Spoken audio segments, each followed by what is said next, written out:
I've been asked many times to do video games. I always felt like this doesn't look like me.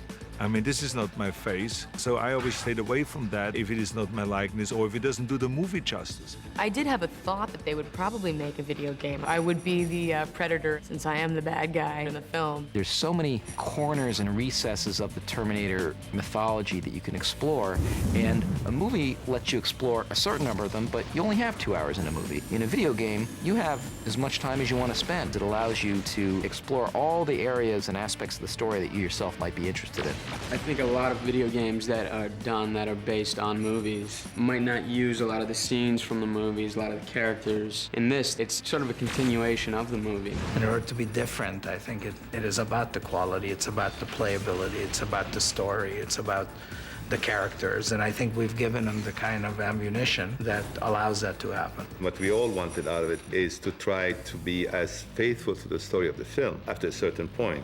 And then you give them, the flexibility to go and explore things that are maybe mentioned in the movie. The wonderful thing is that the gaming industry and the movie industry, especially the science fiction, fantasy, and horror movie industry genre, the audiences are the same. In today's world, the mind of the kid who loves this type of movie loves games. What happens with a lot of these video games is that the companies just sort of piggyback onto the movie and they release a video game that has the title of the movie and some visual content of it, but basically is just sort of an afterthought. And what's great about what Atari and Black Ops did in the case of Terminator 3 is early on we said, we're going to do a video game. We want to make it a world-class video game. We share all of our design tools, everything that we use, all of our characters, full-size puppets, full-size animatronics, and information from our digital designs with anyone who needs it, be it houses that are going to create the digital effects, or in a case like this, the gaming division. The backgrounds, the sets, all of the things that help make the movie will help make the video game even better. We worked really very closely with the video game developers to make sure that the game was a full experience of seeing the movie and not just some sort of afterthought that a video game company was dumping out in the marketplace. John Connor, it is time. We did actually shoot one scene that we wanted to put in the video game. It makes the game even more real than a game, it makes it like movie plus. It's a scene that helps the audience understand how the Terminator came to be. Hi, I'm Chief Master Sergeant William Candy.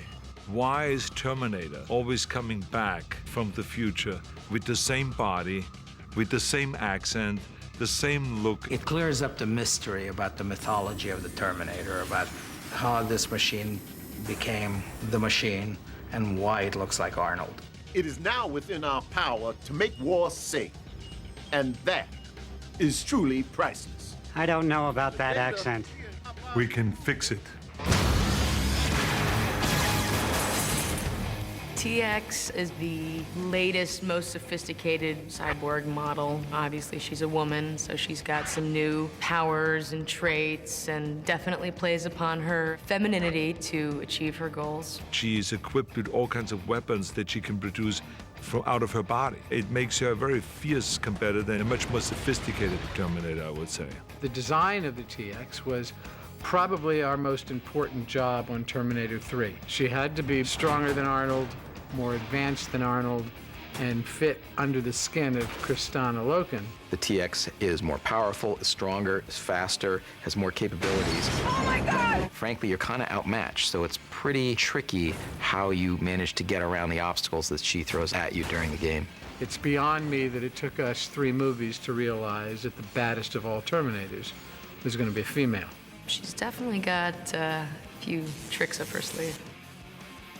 You have storylines that occur in the future, storylines that occur in the present, storylines in the past. For a movie, it's very hard to bounce around between all those different time frames. But the great thing about a video game is you can explore all those different dimensions. So the thing that had me really excited about the video game is that here's a chance for us to explore all these different timelines in a parallel format.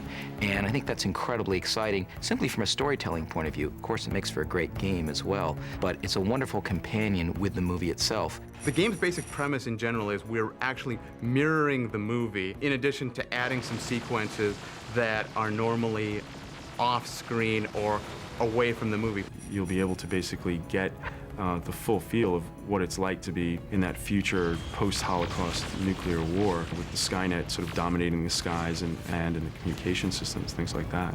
This is the first time on the video games that we actually integrate the classic first-person shooter gameplay with the hand-to-hand combat. We will actually have full game levels and full environments in which you are playing Arnold in a first-person shooting mode where you are utilizing multiple weapons to complete various objectives. But then in specific encounters, you actually jump into the role where the camera switches from a first-person view and swings out to a third-person perspective, and you're actually fighting the TX, and you're using hand-to-hand combat moves. It's like a mini fighting game where you get to pick the TX up and hurl her into a wall and break something. You actually get to pick up a rocket launcher. You get to pick up a phased plasma rifle. You get to fight all the forces of Skynet that you've never been able to do before.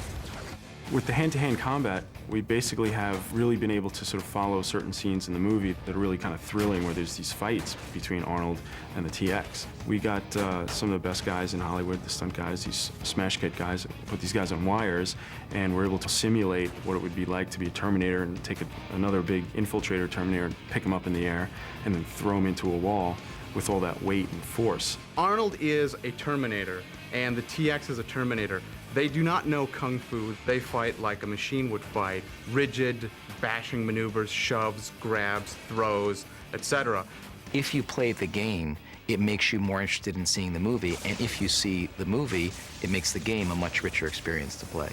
I think that the video game adds a lot to the mythology of the Terminator. Video games have become so advanced. The kid that's playing it is watching the movie and operating their own characters within the movie. So I think it's become so realistic and so enticing. It's like watching the movie that you can control. I'm a gamer. I love playing games, and I'm always looking for the new one. I can't wait to play get as much play time as I can on T3 the game. I love the way my image looks, the way the Terminator looks, and also it does justice to the movie. All these graphics are like just so realistic. All the faces look just like real life. It's pretty amazing. The best way to describe it would be like two bulldozers just going at it. Just sheer force, sheer strength. None of that Hong Kong phooey shit. Just brutal force. It is fantastic, it looks great, and everyone will enjoy it.